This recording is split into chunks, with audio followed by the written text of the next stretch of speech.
Hi, this is Bala from Delta Director.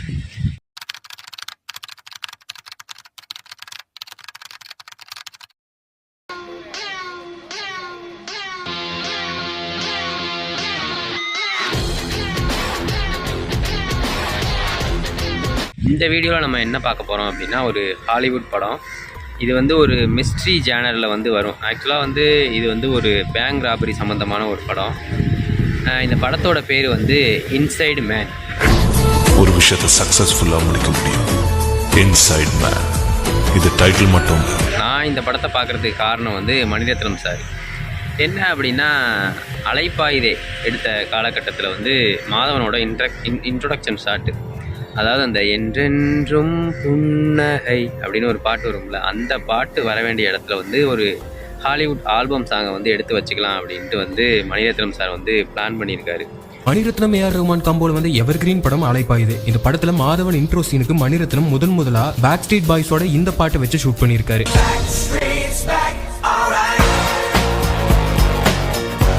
அதுக்கு அந்த Hollywood தரத்து அந்த நிறுவனத்துக்கிட்ட வந்து பேசி அந்த பாடலை வந்து கேட்குறதுக்கு அவங்க வந்து ஒரு பயங்கரமான ஒரு தொகையை வந்து கேட்டிருந்துருக்காங்க. அட ஏன்டா நீ ஒருத்தன் எங்கள் பெரிய பாய்கிட்ட சொன்னோம்னா இதை விட அருமையான ஒரு பாட்டை போட்டு கொடுத்துருவான், நான் படத்தையே அந்த தொகையில் எடுக்கலை, நீ என்னடானா அந்த ஒரு பாட்டுக்கு அந்த தொகையை கேட்குற அப்படின்னு சொல்லிட்டு இதை யூஸ் பண்ணால் அவங்க கிட்ட பெர்மிஷன் கேட்கும்போது அதுக்கு 1 கோடி ரூபாய் கேட்டிருக்காங்க. அவ்வளோ பணம் அப்போ இல்லாததால ரஹ்மான் கிட்டவே அந்த போர்ஷனுக்கு ஏற்ற மாதிரி ஒரு மியூசிக் பண்ண சொல்லி கேட்க அதுக்கு ரஹ்மான் போட்ட பாட்டு தான். அவர் வந்து இந்த ஏஆர் ரஹ்மான் சார்ட்ட சொல்லி இந்த என்றென்றும் புன்னகை பாட்டை வந்து மேக் பண்ணி அந்த படமும் பெரிய ஹிட் ஆயிடுச்சு. இது ஒரு பக்கம் இருக்கிறப்ப நிறுவனம் வந்து தில்சே அப்படின்னு ஒரு படம் வந்துச்சுல, உயிரே அப்படின்னு ஒரு படம் வந்துச்சுல, அந்த படத்தில் வந்த அந்த தைய தைய சாங் ஹிந்தி வெர்ஷன் சைய சையா அப்படின்னு வரும்ல, அந்த பாட்டை வந்து அந்த ஒரு படம் இந்த இன்சைடு மேன் அப்படிங்கிற படத்தில் வந்து ஒரு கார் டேப்பில் வந்து ஓடுற மாதிரி, ரேடியோவில் ஓடுற மாதிரி ஒரு 5 நிமிஷம் அந்த சாங்கு, அந்த பேர் போடையில் அந்த சாங் ஓடும். அதை வந்து எடுக்கையில் இவங்க வந்து மெட்ராஸ் டாக்கிஸ்ட்டை வந்து எந்த விதமான பர்மிஷனும் வாங்காமல் எடுத்திருப்பாங்களா என்ன அப்படின்னு தெரியல. அப்புறம் 6 வருஷம் கழிச்சு ஹாலிவுட்ல இன்சைட் மேன் அப்படிங்கிற ஒரு படத்துக்காக அப்போ உலக ஹிட்டான உயிரேல இருந்து தைய தையா அவங்க படத்துக்காக யூஸ் பண்ண கேட்டிருக்காங்க.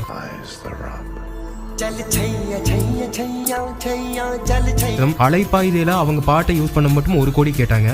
நம்ம மட்டும் ஏன் ஃப்ரீயா கொடுக்கணும்னு சொல்லி அதே 1 கோடிக்கு இன்சைட் மேன் டீமுக்கு கொடுத்துட்டாரு. அந்த ரீல்ஸை பார்த்தோன்னா சரி அந்த படம் எப்படி இருக்குது, அந்த இன்சைடு மேன் அப்படிங்கிற படம் வந்து எப்படி இருக்குது என்ன அப்படிங்கிற பற்றி பார்ப்போம் அப்படின்ட்டு ஒரு ஐடியா. ஸோ இன்சைடு மேனை வந்து அந்த படத்தை வந்து நான் பார்த்தேன். இந்த படம் வந்து 2 மணி நேரம் 8 நிமிஷம் ஓடுது. ஒரு பேங்க் ராபரி, அதாவது வந்து ஒரு பேங்கில் பூந்து அந்த பேங்கில் இருக்கிற பணங்களை வந்து கொள்ளையடிக்கிற சம்பவம் மாதிரி தான் இந்த படத்தோட ஸ்டார்டிங் சீனே வந்து இருக்குது. விஷயம் ஒன்றுமே இல்லாமல் போய்டும். நாங்கள் இப்போ செய்ய போகிற விஷயம் ஒரு பேங்கை கொள்ளையடிக்க போகிறோம். என்னடா பேங்கை கொள்ளையடிக்க போகிறாங்க? ஒரு குரூப்பு, ஒருத்தன் வந்து ஹீரோ, அவன் வந்து அந்த கதையை சொல்கிற மாதிரி ஆரம்பிக்குது. இந்த மாதிரி ஏஆர் ரஹ்மான் பாட்டை கேட்டுக்கிட்டு நான் ஜாலியாக போயிட்டுருக்கேன் அப்படின்னு நினைக்கிறீங்களா? நாங்கள் போகிறது வந்து ஒரு பேங்கை கொள்ளையடிக்க போகிறோம், எங்கள் குரூப் இருக்குது, நான் ஒரு பணக்காரன் ஆகலாம் அப்படிங்கிற ஒரு நம்பிக்கையில் தான் அந்த பேங்கை வந்து கொள்ளையடிக்க போகிறேன் அப்படின்னு சொல்லிட்டு அவன் அந்த கதையை சொல்ல ஆரம்பிக்கிறான்.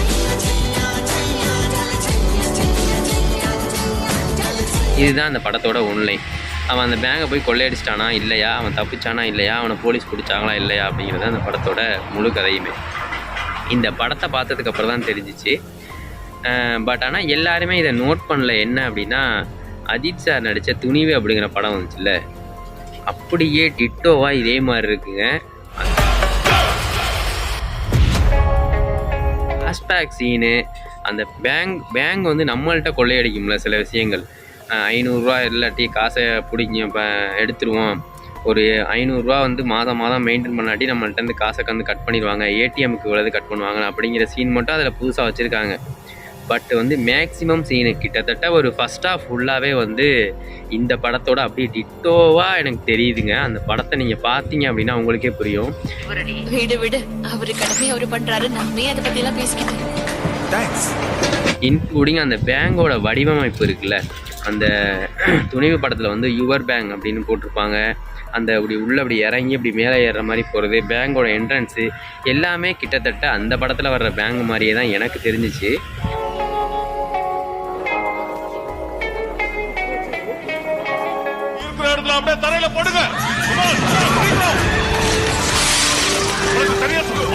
இது நீங்கள் பார்த்துட்டு சொல்லுங்கள் உங்களுக்கு எப்படி இருக்கு என்னன்னு. இப்போ வந்து அந்த விடாமுயற்சி தான் வந்து இந்த பிரேக் டவுன், ஆமாம் பிரேக் டவுன் படத்தோட அந்த தழுவல், அந்த காப்பி, அதுக்கு ரைட்ஸ் வாங்கிட்டாங்க அப்படின்னு சொன்னால் கூட போன படமுமே வந்து இந்த படம் மாதிரி தான் இருக்குது. துணிவு படமுமே கிட்டத்தட்ட அந்த மாதிரி தான் இருக்குது. ஃபர்ஸ்ட் ஹாஃப் ஃபுல்லாகவே அதே மாதிரி தான் இருக்குது.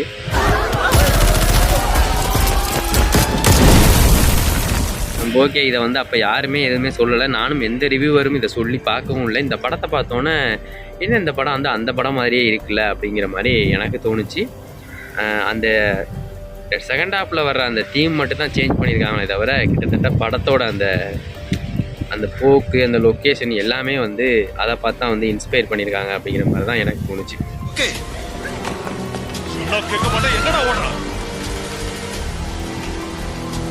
ஓகே, அது ஒரு பக்கம் அப்படியே இருக்கட்டும். இந்த படத்தோட ஸ்டார்டிங் சீனில் வந்து ஹீரோ பேசுகிறான். நான் இது மாதிரி ஏஆர் ரஹ்மான் பாட்டை கேட்டுக்கிட்டு ஜாலியாக அந்த வேனில் போகிறேன்னு நினச்சிக்கிட்டு இருக்கீங்களா, நான் ஒரு பேங்கை போய் கொள்ளையடிக்க போகிறேன், நான் கொள்ளையடிச்சிட்டு பெரிய பணக்காரனாக போகிறேன் அப்படின்னு சொல்லிட்டு பேங்க்குள்ளே என்ட்ரி ஆகுறான். பேங்க்குள்ளே என்ட்ரி ஆகி அங்கே ஒரு 50 பேர் இருக்காங்க. அவங்கள வந்து பணைய கைதியாக கன் பாயிண்டில் வந்து நிப்பாட்டி வச்சு பேங்கோட சாவியெல்லாம் எடுத்துக்கிட்டு கொள்ளையடிக்கிறதுக்காக திட்டமிட்டு உள்ளே போய் அங்கே ஆரம்பிச்சிடுறான், அவனோட வேலையை ஆரம்பிச்சிடுறான்.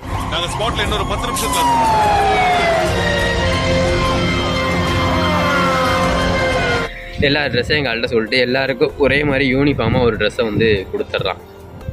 அவங்களுமே அதே மாதிரி அந்த கொள்ளைக்காரங்களும் 4 பேருமே அதே மாதிரி ட்ரெஸ்ஸை தான் வந்து போட்டிருக்காங்க. இந்த சமயத்தில் வந்து போலீஸு இதெல்லாம் வந்துருந்தாங்க. அதுக்கப்புறம் என்ன நடக்குது அப்படிங்கிறத அந்த படத்தோட மீதி கதை.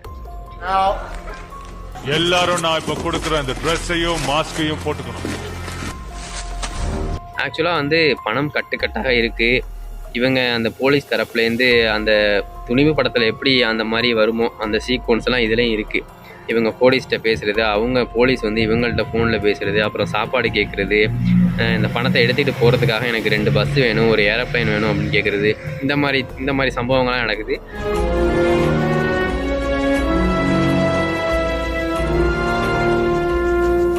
படம் ஆனால் வந்து மெதுவாக போகும் அப்படின்னா எந்த அளவு மெதுவாக போகும் அப்படின்னா நீங்கள் தூங்கிடுவீங்க, அந்தளவு மெதுவாக போகும். படம் ரொம்ப ஸ்லோவாக தான் போகும். ஆனால் வந்து கடைசியாக அந்த ஒரு சின்ன ட்விஸ்ட்டு ஒன்று இருக்குது. அந்த ட்விஸ்ட்டும் நல்லா இருந்துச்சு. ஓரளவுக்கு படம் பார்க்கலாம் அப்படின்னு. வேற அது என்னங்கிறத நாம யோசிச்சு கண்டுபிடிச்சாக்கணும். அவன் போட்ட பிளான்ல டேப் இருக்கு, கேமராஸ் இருக்கு, காஸ்டியூம்ஸ் இருக்கு. ஆனா இது வரைக்கும் அவன் பிளேன்ல போற ஐடியாலேயே இல்ல. அவன் வேற ஏதோ இன்னும் சொல்ல போனா துணிவு இருக்கிற விறுவிறுப்பு கூட இந்த படத்துல இருக்காது. அஜித் சார் அதுல பண்ணியிருக்க மேனரிசம், அந்த சில வித்தையெல்லாம் பண்ணியிருப்பார் அவர். அதை கூட இவன் அதில் பண்ணியிருக்க மாட்டான் இந்த ஹீரோ. ஒரு மாதிரியான ஒரு படம். நீங்கள் ஒன் டைம் பார்க்கலாம். ரொம்ப நல்ல படம் அப்படின்னு சொல்ல முடியாது, ஒரு சுமாரான படம் தான். நல்லாவே இருக்கும் ஆனால் லாஸ்ட்டில். ஆனால் வந்து ரொம்ப பொறுமையாக இருக்கணும். ஏன்னா ஒரு 2 மணி நேரம் 8 நிமிஷம். நம்ம தமிழ் படத்தை வந்து நீங்கள் பார்க்குறீங்க அப்படின்னா அதில் ஒரு காமெடி இருக்கும், 2 பாட்டு இருக்கும், 2 சண்டை இருக்கும். நம்ம அப்படியே அதை பார்த்து ஒப்பேத்திடலாம் 2 மணி நேரம், 1.5 மணி நேரம். ஆனால் இந்த ஹாலிவுட் படங்களில் வந்து பேச்சு மட்டும்தான் இருக்கும். அது உங்க பேங்க், நீங்க தான் என்ன நடந்துச்சுன்னு சொல்ல. நீங்க என்ன கேட்க வரீங்கன்னு கூட எனக்கு சரியா புரியல. திருடங்க மிஸ்ஸிங், பணம் மிஸ் ஆகல, யாரையும் கொலை செய்யல, இறக்கணுமோ இது ரொம்ப இருப்பானுங்க வந்து போகுது. 2006 வெளிவந்த இந்த படம். ஸோ அதனால இந்த படத்தை பற்றி பேசலாம் அப்படின்னு